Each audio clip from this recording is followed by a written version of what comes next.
for our conversation. We might use it as a touch point as we move forward. But I'll just end in saying that this white paper is now available for download. There will be a slide up that will have the link. It's been posted to the PopTech site. It's been posted, I think, to the PopTech Twitter as well. All of us will be madly tweeting it away. And as a white paper, the purpose of it is to try to get as many people into this conversation as we can. So please read the white paper. Tell us where we were wrong. Also tell us where we were right, because we like that. But maybe more importantly, add your voice to the conversation, because this is something that I think is really important, and we would love to have all of your collective brains in the discussion.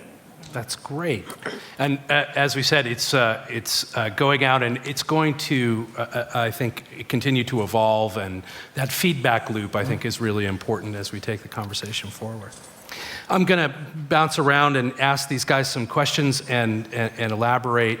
If you have questions and want to ask things of the panel, the way we're going to handle this is please email them in to questions@poptech.org, and there's a way for us to see them as they come in and pick a few out if that's valuable to you, or tweet them, and we'll be paying attention as we go.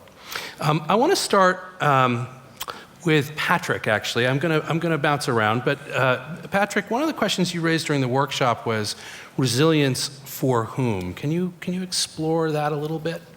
Sure, yeah, that's a question that came back in and out, because it's very easy when we're talking about big data and data science and technology. You start no longer thinking about resilience perhaps as a political issue or a community-based issue, but as a technical issue, where you need to try and optimize the equations and get the data. And the communities only serve your purpose for extracting information from the communities, but that process does not make them more resilient. So it was interesting. We'd go back and forth. It was like a pendulum. We'd get into the data science, think about the technology, and realize, wait a minute, that completely crowds out local communities themselves. So it's not only about ethical resilience, but it's really about people-centered ethical resilience. So it was really interesting just going back and forth during the whole workshop.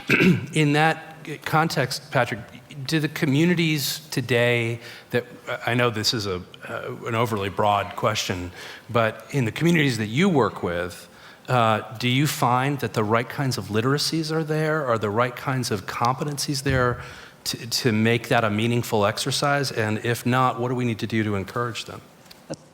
So that's a great question. I think another speaker earlier today sort of got at this as well. It's not about us trying to change them so we can work with other communities and learn from them. It's about us matching our tools and our approaches to meet the needs and the way that others communicate. So obviously, literacy, period, is an issue in many areas where disasters strike. So how do you deal with that? Do you go with voice-based solutions and so on? So that's something we always have to keep in mind. And that goes back to what Kate said as well, is we talk about big data and its exclusions.